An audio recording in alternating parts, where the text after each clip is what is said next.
J'ai compris le jour où mes parents ont choisi de sauver mon frère au lieu de moi pendant un incendie. J'avais 12 ans et mon petit frère, Léo, en avait 8 quand notre maison a pris feu en pleine nuit. C'est le détecteur de fumée qui m'a réveillé en premier. L'odeur du brûlé, la lumière orange sous la porte. J'ai hurlé, y a le feu! J'ai couru dans la chambre de mes parents. La maison brûle! Papa s'est levé d'un coup. Léo est où? Dans sa chambre, j'ai répondu. Faut sortir tout de suite. Mais le couloir était déjà rempli de fumée noire. Le feu s'était propagé super vite. La chambre de Léo était tout au fond. La mienne, juste à côté de l'escalier. On avait le temps de sauver une seule personne avant que le plafond tombe. Papa m'a regardé, puis a fixé la porte de Léo. Emma, t'es débrouillarde et forte, il m'a dit. Tu vas trouver une autre sortie. Léo a plus besoin de nous. Ils m'ont laissé là, seul dans le couloir, et sont partis dans la fumée pour aller le chercher. Moi, à 12 ans, je devais me débrouiller pour survivre. J'ai couru dans ma chambre, ouvert la fenêtre du deuxième étage, et je suis monté sur le toit. J'ai sauté dans le jardin du voisin. Je me suis cassé le bras, mais j'étais en vie. Les pompiers ont retrouvé mes parents et Léo tous les trois coincés dans sa chambre. Ils ont pu les sortir à temps. À l'hôpital, tout le monde ne parlait que de Léo. Quel courage, disaient les infirmières. Quel petit héros. Personne n'a parlé de moi. Personne n'a dit que j'étais sortie toute seule avec un bras pété. Emma a toujours été indépendante, a dit ma mère au docteur. C'est notre petite battante. C'est là que j'ai compris. J'étais pas leur préféré parce que je gérais. Léo, lui, était leur préféré parce qu'il avait besoin d'être sauvé. Et ils allaient toujours le choisir, lui. Et ça a continué comme ça pendant des années. Léo avait du mal à l'école, ils lui ont payé des cours privés. Moi, fallait que je me débrouille. T'es assez intelligente, Léo voulait arrêter le foot, pas de souci. Moi, quand j'en pouvais plus du piano, tu finis ce que tu commences. À 16 ans, Léo s'est fait choper pour vol à l'étalage. Ils ont engagé un avocat, tout a été effacé. À 17 ans, j'ai eu une amende pour excès de vitesse. J'ai dû tout payer moi-même et on m'a confisqué la voiture pendant un mois. Léo est impulsif, disait-il. Mais Emma devrait savoir mieux. Le vrai déclic est venu à mes 18 ans. J'avais été accepté dans 3 universités, mais j'avais besoin d'aide pour payer. On va voir ce qu'on peut faire, a dit papa, sans rien promettre. 2 semaines plus tard,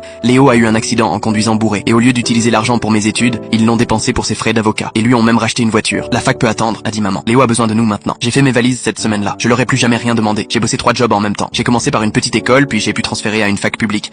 Ça m'a pris 6 ans, mais j'ai eu mon diplôme d'infirmière. Léo, il a abandonné la fac après un semestre, et il est retourné vivre chez nos parents. Le mois dernier, il m'a appelé pour la première fois en 2 ans. Emma, j'ai besoin de toi, il m'a dit. Papa et maman vieillissent, je peux pas m'en occuper tout seul. Et t'étais où ces 10 dernières années? Tu sais que je suis pas bon pour ce genre de truc. Toi t'es la responsable, t'es meilleur pour gérer. J'ai raccroché. 2 jours plus tard, maman m'a appelé. Emma, on aurait besoin de toi à la maison pour les frais médicaux de papa. Léo fait ce qu'il peut, mais Léo a encore besoin qu'on le sauve? J'ai coupé. Tu dramatises, vraiment? Vous m'avez laissé dans une maison en feu. Vous avez utilisé mon argent de fac pour ces conneries. Ça fait 20 ans que vous le choisissez, lui. Silence. L'incendie c'était différent. Elle a murmuré. Léo était plus jeune. J'ai raccroché. Et je les ai bloqués. Il y en a qui passent leur vie à essayer de devenir l'enfant préféré. Moi, j'ai juste compris que j'avais jamais eu la moindre chance. Abonne-toi pour plus d'histoires.